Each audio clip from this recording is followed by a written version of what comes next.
All right, this first question comes from Connor Malloy 1010, who asks, do you feel that video games aren't able to get away with more ideas nowadays? I replayed Simpsons Hit and Run recently, which was pretty much GTA in the Simpsons universe. I feel like they don't make games like this anymore. What are your thoughts?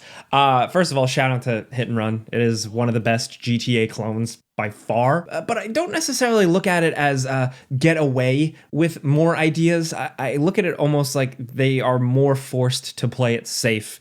Not because, like, where some people are quick to say, like, because of, like, cultural or society reasons, but I think it's more economic reasons, with games just being these massive, massive projects nowadays. And with the last couple of years and some games being made in the pandemic and for economic reasons, I think that publishers are playing it safe. They are sticking to ideas that work. That's why we see so many remakes and remasters and like re-releases, specifically because right now, with how things are, they need to play things close to the chest, and they're going for stuff that is IP that people know of, recognizable stuff that they feel like are safer bets. Ideas are still out there, and people are still executing them, and people still want them. People embrace them when they are in games, AA games, indie games. People love a lot of the things that they're doing here, but there have been periods of time in gaming history where, yeah, we do see more innovation from the big heavyweight AAA games, and right now we're not seeing it as much. So while I usually push back on like oh, all games are bad now, all games are boring now, like I don't agree with that, but there can be a kernel of truth to some of it when you think about how some new ideas aren't being attempted right now. Some things are kind of being held back. Still, there is new and interesting stuff out there. You just got to look for it. So that's why I watch YouTube videos all day, like YouTube gaming videos. Don't watch mine. I don't tell you guys about any good games. But again, ever the optimist, like there is still good stuff out there. There is new stuff out there. You just have to know where to look for it. It's a little bit harder to find. Like case in point, GameRanks doesn't always talk about a lot of indies. You just have to go out there and try and find that stuff. I watch a lot of YouTube videos because I'm always looking for that next something, that next video game hit, you know? And so if you're new here, this is my Q&A video. I do a couple of these a month now, where I take questions from you guys so I can talk about stuff I don't talk about in normal videos. So I get questions from YouTube memberships and Patreon people and the comments of this video. So if you got a question you want me to answer in the next video, just type it in these comments. But anyway, on to the next question. Brendan Swafford 1945 says, what are your thoughts on the rumor that Bluepoint is developing Bloodborne 2? So I had heard, or it had been floating around out there, that Bluepoint was working with Sony to remake the original Metal Gear Solid 1. Who knows what the case is with that, but I think that's less likely now, maybe, just seeing Konami's actions and how they're handling that IP currently, with the Metal Gear Solid 3 remake and how they're handling that more internally. Metal Gear Solid 1, of course, could be like a special different case, but who knows? But that does, to me, make the rumor of them working on Bloodborne 2 a little bit more credible, but also it does make sense when you think about it, of course, obviously. Bluepoint did the Demon Souls remake, and for most people, they pretty much nailed it. And, as much as people make Souls-like games, there's a lot of Souls-like clones out there. I think for Bluepoint, I think a primarily UK or Europe-based studio to really get it right, to really figure out and fine-tune, From Software's work, their design. I think that is commendable, and I wouldn't be surprised if, like a publisher like Sony or whatever saw that and said, all right, finally, there's a need to fill this thing here, so we're going to put you guys on Bloodborne 2 because you guys crack the code. You understand what makes From Software tick, and From Software is off doing their own thing now, but Sony has the intellectual property that is Bloodborne, so maybe they'll consider pursuing it. With all of this talk, though, there it could also be like there's nothing. There's no conversations about a new Bloodborne. You never know with these people, but I still would love to see it. I think just that vibe, that aesthetic, everything really has potential to be expanded upon. Tefin_asks, did you ever get into any arcadey sports games like SSX, NFL Street, NBA Street? I'd love to see modern sequel to those. Okay, so it wouldn't be a Q&A video. Of course, like there's always the obligatory things in Q&A videos. I talk about a DeLorean at least once. I say something really dumb, and also I talk about old games. And for that, like, I'm an easy mark for this. Of course, man. Like 2 weeks ago on the Friends Per Second podcast, I talked about Freak Style and those like weird EA Sports, like extreme sports spin-off games that need to come back. SSX Tricky, of course, is like the gold standard of that. That was an incredible game that I dumped tons of hours into on PlayStation 2, I think, and then I ultimately ended up getting the GameCube version. I'm getting a little fuzzy there, but NFL Street was fun, but I found it incredibly challenging. I just could never really crack it. I could never really totally get into it, but NBA Street and NBA Street Volume 2 are incredible. Those need to make a comeback in some way. I think the first one for me personally, I've dumped so many hours into. It is so iconic. But NBA Street 2 also, and I'm not even like a huge sports game or basketball guy, but those games just felt perfect. They were so fun to play. So I'm not necessarily looking for, bring, NBA Street 3, at this point, like we're that shit's old. We're getting old, like move on. But that energy needs to come back. People have tried to replicate that, like with like kind of like NFL Blitz style inspired games, NBA Street inspired games, but I want that energy to make a big mainstream comeback, like direct from the source, like from the big publishers, from the IP holders. Will it happen? I don't know. Was it a product of the times and everything was like street and cool and graffiti and extreme in the mid to, or like early 2000s? I don't know. But now after talking about NBA Street, I do want to just dig up a PlayStation 2 and fire that bad boy up. What a game. It played like butter. Played like butter? I don't think that's the right way. Like smooth like butter. Like it was just a refined gameplay experience. Faraz Mahaya, sorry if I'm mispronouncing that, asks, do you think Max Payne will have Sam Lake's face in the remake? Do you want him to? That's a good question. And I think Remedy's honestly still trying to figure that out as well. I actually don't know. I think most people are like, yes, for Sam Lake, of course. But I think now after playing Alan Wake 2, I've been so exposed to that face that I think what they need to do is come up with a clever hybrid. I would love to see a hybrid of Sam Lake, the actor, the face actor from Max Payne 2. It's kind of like an older guy. And then James McCaffrey from Max Payne 3. James Mackey 6934 says, "Hey Jake, are you a Jurassic Park fan? And what do you want to see from the recently announced Jurassic Park survival game?" I love Jurassic Park. Like, it's really up there for me. The first movie in particular. I would like to see this game not be called Jurassic Park Survival, because when I saw that, I immediately thought it was going to be a survival game, and the snippets of gameplay we got looked kind of rough. This seems like it's going to be a game where you just play through events from the original movie. I'm like kind of interested in that passively. What I would really want from a Jurassic Park game. So first of all, I like the Jurassic World Park Builder stuff, but I would like a Jurassic Park game that feels a little smart.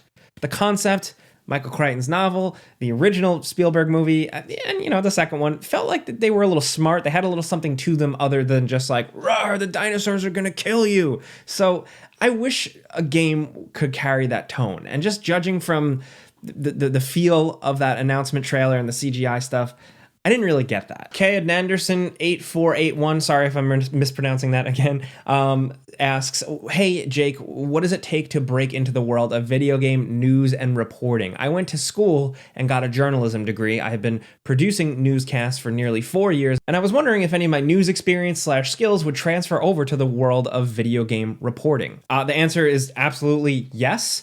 Specifically because, and I try to give advice where I can, I want to try and do that more in the future and help some other people, because one of the questions I get the most is like, "Hey Jake, I'm in university, I'm in college, or I'm just, doing something else, and I'm trying to figure out how to get into YouTube or video game talking or anything." And I always say the same thing. I say, start making stuff. Stop like thinking about doing it and just try to make something. You don't even have to put it out online. Just write something or make a video and learn and have fun, and then see what happens. Go from there. You can think about it, but you have to actually get started doing it. And not just from like a Shia LaBeouf, like, just do it motivational sense, but also because eventually you are going to need a body of work to point to. You can try to apply for a small site writing blogs, but it would help if you showed them things that you've written before and you get those muscles going and you do stuff like that. So to answer your question specifically, it's great that you've been doing things for 4 years. And I think those skills are absolutely transferable. I think the bigger question is finding exactly where. That's tougher. The job market in specifically game journalism is shrinking, to be completely real. Also, I am not a game journalist. Like, I don't consider myself, I've never used the word journalist. That's not me. But I respect a lot of the people that actually do that work. So I see more and more people going independent. And I think there is going to be a future in that. But that's some of the high-end, top-end reporters, right? The Jason Schreiers, the Stephen Totillos. I think maybe just keep working on what you're doing and pay attention to the landscape for the next 2 years. Maybe start working on your own game content to build up a portfolio. Because I think the landscape for media is going to change. I think there are going to still be outlets, but I think some of them are going to be more independent, more user-funded. So I'd say bulk up and get ready to prepare for something like entering something like that eventually. It's a long-winded answer, but maybe I'll talk about that more in the future. I hope that helps. Hey, next up, before we keep going, this Q&A video is brought to you by our longtime sponsor, Factor. Now, if you're new around here, Factor delivers fresh, never frozen, dietitian-approved meals right to your doorstep. And they make clean eating easy, which is great for me because I'm not good at thinking about this stuff. Between working all the time, trying to blast through games, moving, and having stuff fixed around my house, it's been really difficult to take time to gather groceries or think about dinner. So thankfully, Factor has had me covered. It's 2 minutes in the microwave and you're good to go, but they're fresh, delicious meals. They offer keto, calorie smart, chef's choice, and vegan and veggie options, which includes seafood, meat, and plant-based meals. So there's just a lot of choices for ways to eat good, feel good. They got a lot of options, including most recently their fall flavors if you're looking for something a little bit different. And I love their smoothies for on the go. Factor has a lot, so if you want to eat, all you got to do is click the link in the description down below or head to factor75.com and use code ONJAKE50 to score 50% off your first Factor box. That's a good deal. Again, click that link. It's factor75.com and then use code ONJAKE50. And big thanks to Factor for sponsoring these videos. Now back to the Q&A. Luis says, hey Jake, I'm from Argentina. Shout out to Argentina. Cheers, man. Thanks for the videos. What is your TV preference to play video games? A big OLED, QLED, or gaming monitor? For me, it's OLED, 100%. I talked about this in the Steam Deck OLED video, but I've been around pretty much from the beginning for OLED, or pretty close to it. I've been a believer in OLED, specifically for games. I find it a little finickier for movies and streaming movies and stuff like that, but for games, I think it is absolutely perfect. The HDR, when you get it right, you get all those annoying settings right and everything, the picture can be absolutely incredible. And I take care of my OLEDs. I've owned multiple now over the course of many years. I take care of them. I make sure to turn them off. I don't leave news running with news tickers, but that's just me trying to really be preventative for burn-in. Burn-in is a thing that people just think is it happens instantly. It doesn't. The newer TVs have gotten better and better in terms of preventing that. There's plenty of videos and research out there and stress tests and stuff if you want to check it out, but OLED is perfect. It's not cheap. It's getting more affordable, thankfully, but yeah, that's been my go-to. Next up, this question is referring to my last Q&A video where I talked about Sands of Time and how I think that was the peak of the Prince of Persia series, and I said that was a big take. Conte asks, how is that a wild take? Everybody knows Sands of Time was the best in the series. Even the review scores reflect this. My brother, that is not the case. Spend some time talking to people that love Prince of Persia, and there are some young people that just came up loving the shit out of Warrior Within, Two Thrones, all of that. Specifically, the comment right above his was from Mink91, who says Warrior Within is way better than Sands of Time. Agree to disagree, but there are people out there. These Q&A videos are a fun time to clap back sometimes. They're to normal posts. I don't respond or even look at unhinged weirdo posts that some people leave or toxic shit, but that was a valid question. Troy Zimmerman asks, Jake, what's your pillow situation? I sleep like the meme that is the Master Chief death pose on the bed. That's me. Shoff29 asks, hey Jake, I'm curious about your setup for recording your videos for this channel. What camera and microphone do you use? Do you edit everything on your home desktop? Yeah, what I edit right now on Final Cut Pro. I've always been an Adobe Premiere person, but in the last 2 years, I've migrated over, and it's been pretty good because my videos and my edits are pretty simple. Over here, I have two Elgato lights. They're okay. Elgato products are a little finicky, but these have been pretty good so far. I have the Rode mic arm. It's not cheap, but I really love it. It's really good, really flexible. And I have the Shure SM7B. This is the one. This is the mic. It's you watch a podcast, this is the mic. And then my camera, this is still newer. I'm still getting used to it, but it's the Sony A7C. So I've finally gotten to the point where I have pretty quality stuff. This stuff is great, but everything else around it is a piece of shit. My monitor, not great. My desk, old. The stand that this is on, falling apart. Cable management back here, awful. I'm a mess, but I'm getting better. Kane Lillard asks, as someone all about vibes, what do you think of the Hayao Miyazaki movies? Any favorites? And are you excited for The Boy and the Heron? I'm actually going to just crowdsource right now and use you guys. I haven't seen many. I know. I want to. I just looking at them, they all seem incredible. I've talked to people where it's like, these have changed my life. I've seen Princess Mononoke, and I thought Princess Mononoke was dope. I thought it was fucking incredible. I saw it. They released it in the US in theaters back in the day, and I just saw it, and I was like, what is this? This looks cool. And it was awesome. But that was all I've seen. So I like that. So help me. Where do I go next? What do I watch next? Where do I start? I've looked online, like top 10 Miyazaki movies you should watch, or in this order. Like, doesn't help me. I'd rather like hear from you guys. Let me know. Cobra96 Delta asks, do you have to request review copies of games, or do publishers contact you?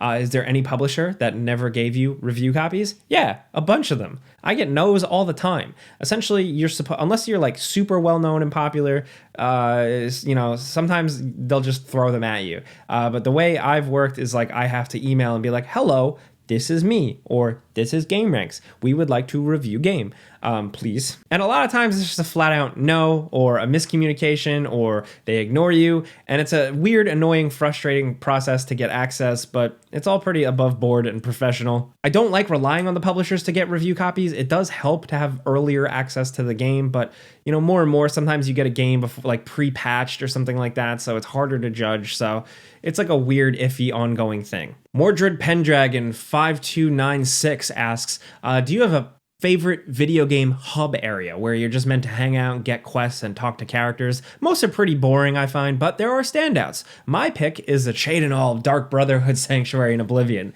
That's awesome. That's a great choice. For me, personally, it's a recency bias. Hotel Krat. Hotel Krat is fucking awesome. I love everything of it. Are you kidding me? From Lies of P, if you don't know. Just like a haunted, spooky hotel filled with weird, cryptic people and where you can upgrade your weapons and dump your souls.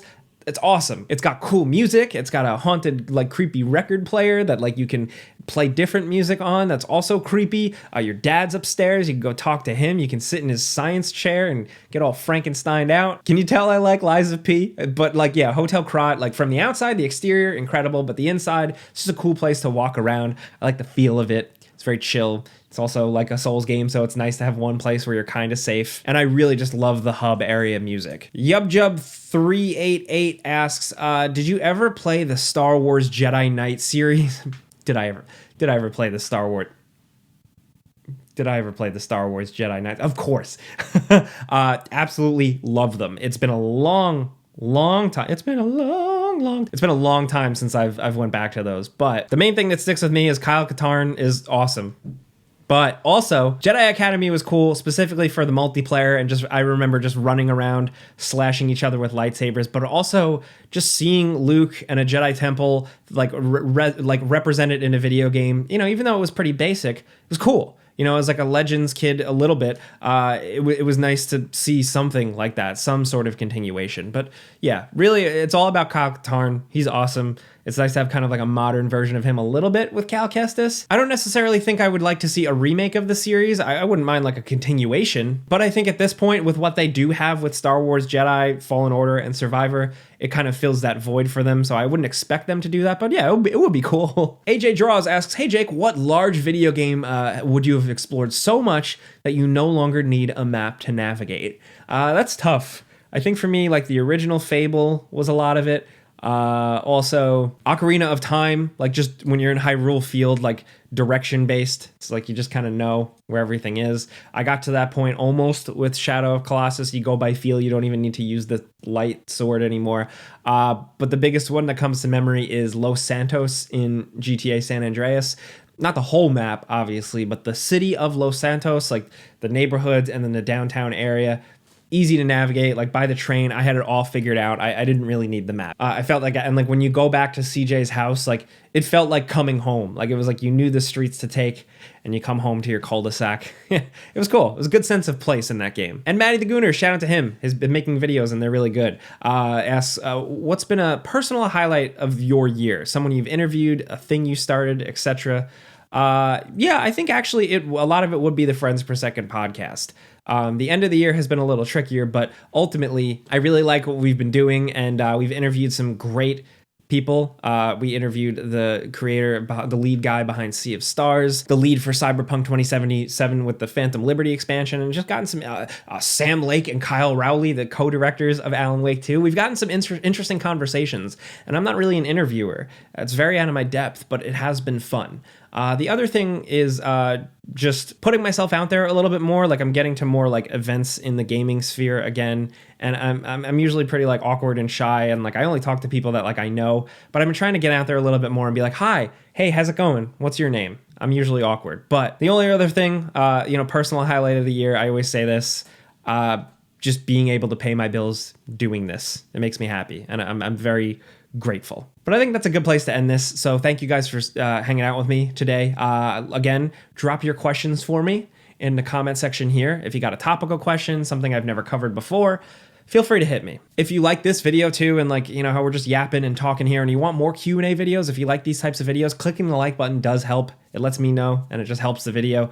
So thank you. But I'm Jake Baldino. Thanks for watching. Subscribe because video games. Pizza's on me.